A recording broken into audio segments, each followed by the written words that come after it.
Today we're going to learn the basics of drafting. The first thing we're going to learn about is the different equipment, and then we're going to learn about the techniques of using that equipment. The first piece of equipment that we're going to look at is your drafting board. Your drafting board will have your drafting paper taped to it, and it will be used in conjunction with an item called a T-square. Your T-square has two parts to it. It has the stock edge and the blade. The stock edge will ride along your drafting board. For right-handed people, the stock will go against the left side, so you can move with your left hand and draw with your right. If you're left-handed, it'll go against the right side, so you can move with your right and draw with your left. Now, I'm right-handed, so I'll go on the left side. Now, our next part is we have to set up our paper. We're going to get it taped to our drafting board. So we'll take our tape, and we're gonna rip about a palm's length of tape. When you do this, make sure it doesn't double back on itself, and you're gonna rip it into 4 pieces for the 4 corners of your paper. And you can just put that on the edge of your drafting board. Now, I'll be using a green piece of paper, just so you can see it a little better in the video. Now, your piece of paper will go in the center of your drafting board. Now, when setting up your paper, it's extremely important to get this correct. If you don't get it parallel to your bottom edge using your T-square, every line that you draw will be incorrect. So what we're gonna do is take our T-square and put pressure against this edge, and we're gonna line up the bottom of this paper against the T-square. Now, with that pressure, I'll make sure that paper doesn't move. And I'm gonna take my first piece of tape, and I'm gonna put it on the paper first and push outwards onto the drafting board. Make sure it gets tight and there's no little bubbles in it.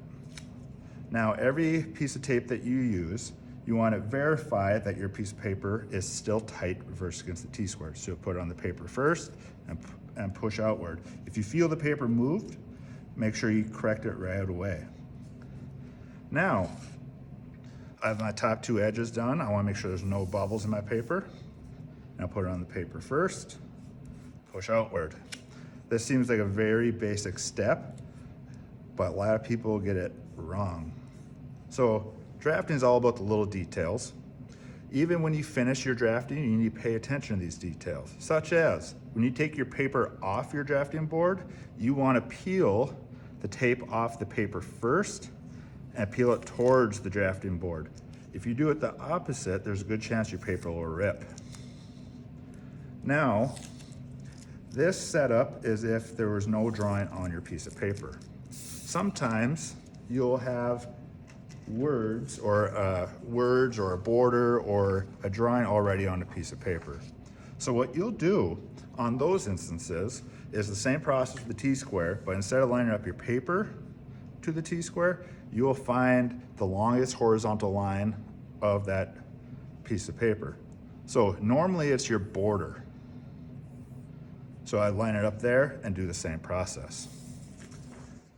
Now, we're gonna get into some of the different equipment that you'll be using. So I'm gonna use this white piece of paper, and we're just gonna revisit how to get it taped on, because this is extremely important.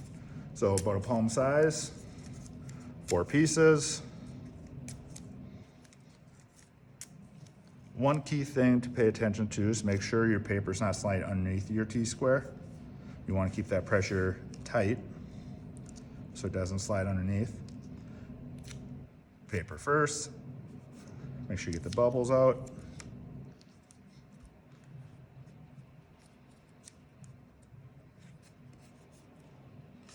Get the bubbles out there. Paper first, push outward. Now, the first piece of equipment that you need to have ready is a pencil. Make sure it is sharp, okay? That's one key thing. Now, we're gonna do a horizontal line. So your T-square always stays either on the left side or right side, never top or bottom. So we're gonna draw our first horizontal line by putting pressure against that stock edge. And we're gonna pay attention. So when you do this, you don't wanna push your pencil. You wanna pull your pencil, okay? If you notice, my two lines have different line weight. This one's a little darker than this one. That's one thing to pay attention to with your pencil, is how hard do you have to push to make your line darker or lighter, okay? So I have my two lines here, so you will always use just your T-square for horizontal lines. But if you want to do a vertical line or a diagonal, you'll have the option of using two different types of triangles, okay? The first one is a 45-degree triangle, which has a 90 or 45-degree edge and a 45. Your other option is this one. This one is a 90, 60, 30. A lot of students get messed up on the 30, 60, 90, which one's the 30 and which one's the 60. One thing to take a look at is if you put this triangle over top of your 45 and match up the corners, you could see how this is the 45 and my orange one is lower or less than that 45. So this must be the 30 edge. Whereas if I rotate it like this and match up those edges again, this is bigger than that 45. So this is my 60.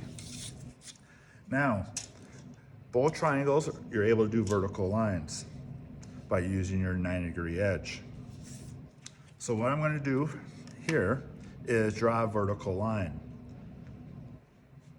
So what I'm going to do here is I'm going to keep pressure against my T-square, and my fingers will have control of that triangle. That triangle needs to stay against my T-square.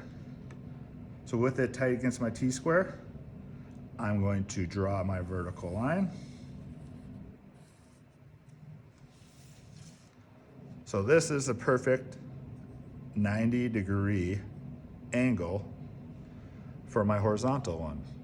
Now, if I want to do a 45, I will use this edge. So same process, T-square is tight against the edge.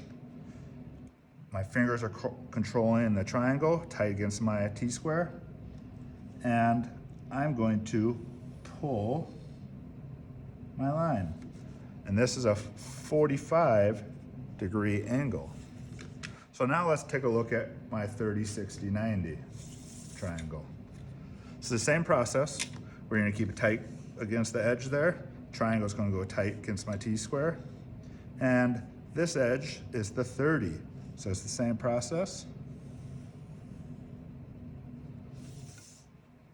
There's my 30 degree. Now if I want to do 60, I just rotate.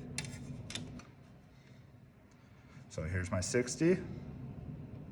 And there it is. Now, you can use both these triangles at the same time to get different angles.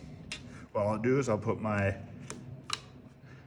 45 on there, but this time I'm gonna try to get a 75-degree angle. So I'm gonna take my 45 plus my 30 and stack them.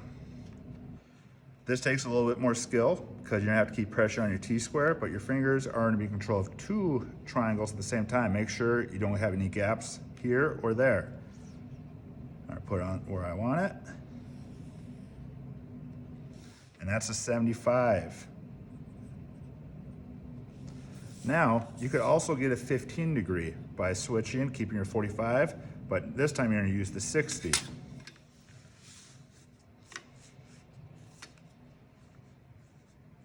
Make sure that your triangles stay tight.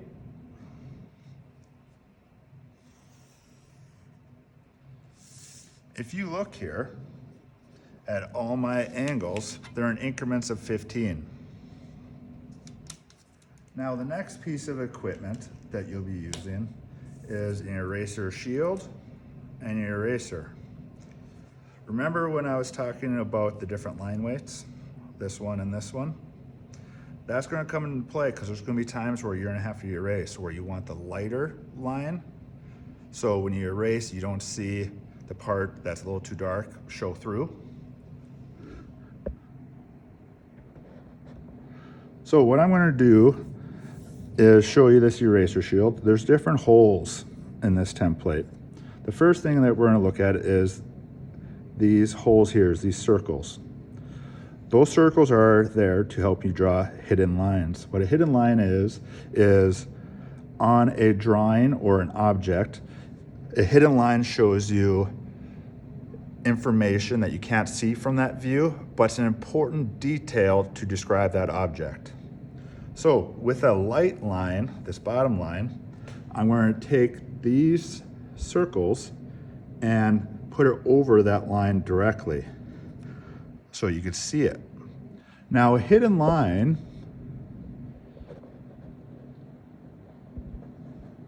is pretty easy to draw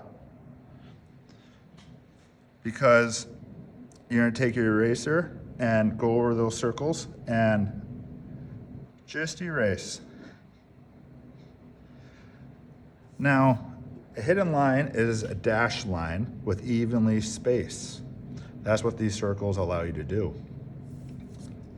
Now, there's a whole bunch of different parts of this, but I'm not going to get into that at this moment. So at this point, these are all the techniques that you'll need to know for your first assignment.